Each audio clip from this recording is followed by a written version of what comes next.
Hi, thank you for joining me. We've been working our way through A Course in Miracles, the daily lessons, and today we are on Workbook Lesson 154. And I do apologize, I believe we've missed a day or two in between the last lesson and today. Sometimes life just gets in the way. So Workbook Lesson 154 is, I am among the ministers of God. I am among the ministers of God. Let us today be neither arrogant nor falsely humble. We have gone beyond such foolishness. We cannot judge ourselves, nor need we do so. These are but attempts to hold decision off and to delay commitment to our function.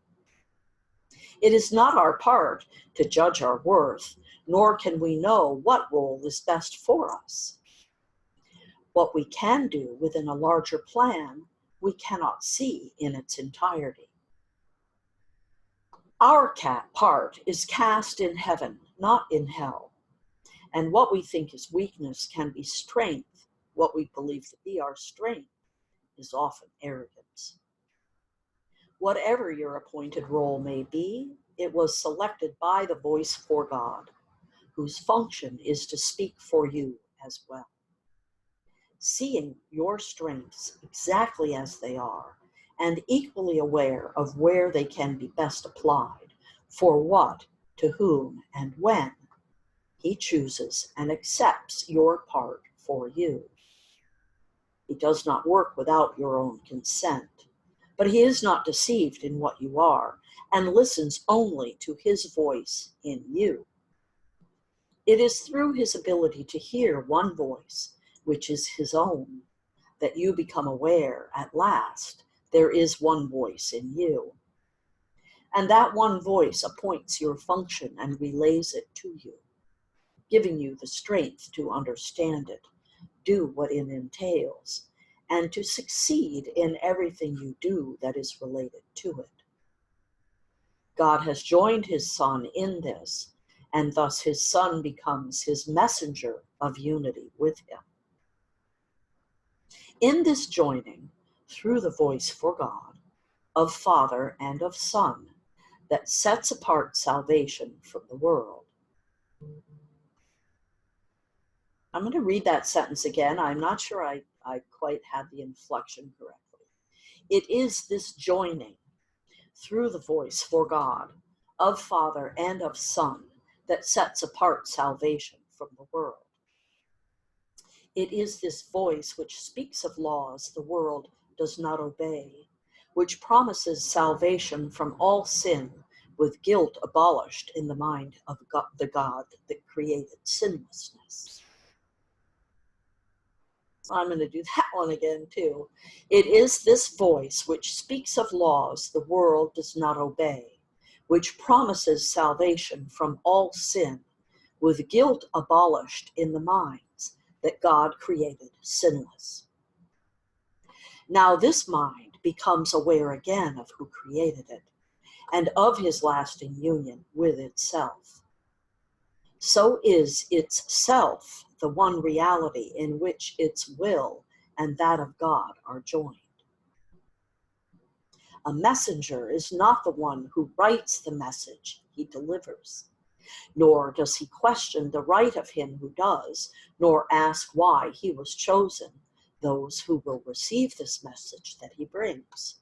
It is enough that he accept it, give it to the ones for whom it is intended, and fulfill his role in its delivery. If he determines what the messages should be, or what their purpose is, or where they should be carried, he is failing to perform his proper part as bringer of the word.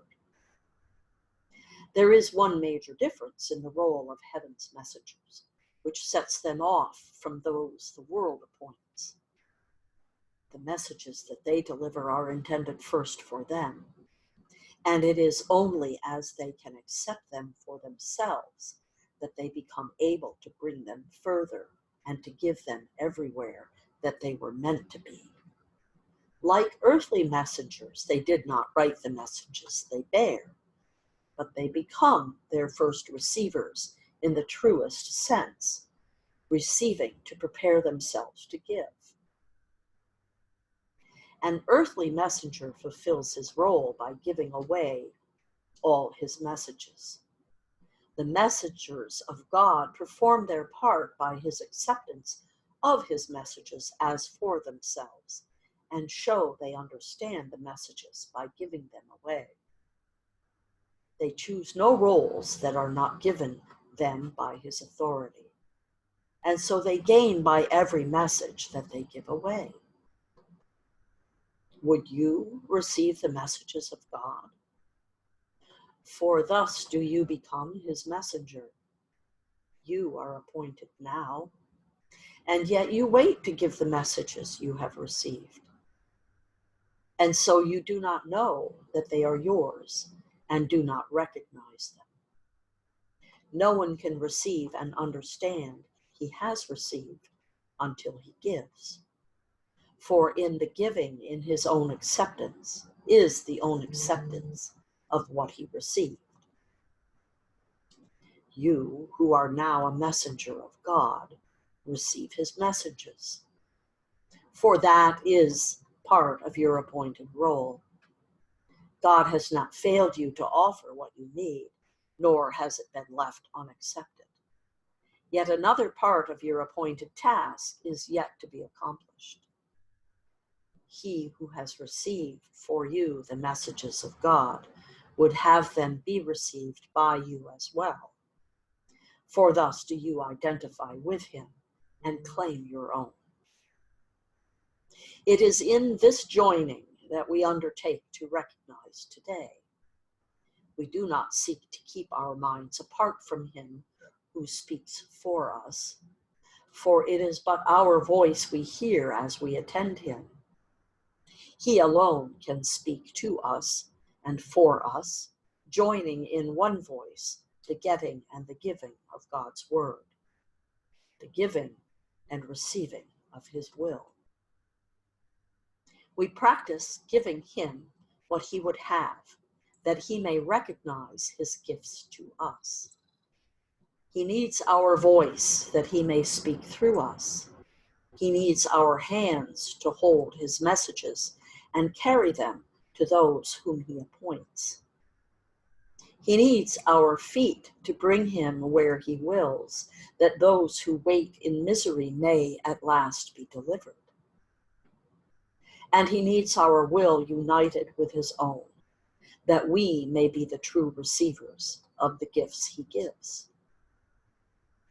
Let us but learn this lesson for today. We will not recognize what we receive until we give it. We have heard this said 100 ways and 100 times, and yet belief is still lacking. But this is sure. Until belief is given it, you will receive 1,000 miracles and then receive 1,000 more.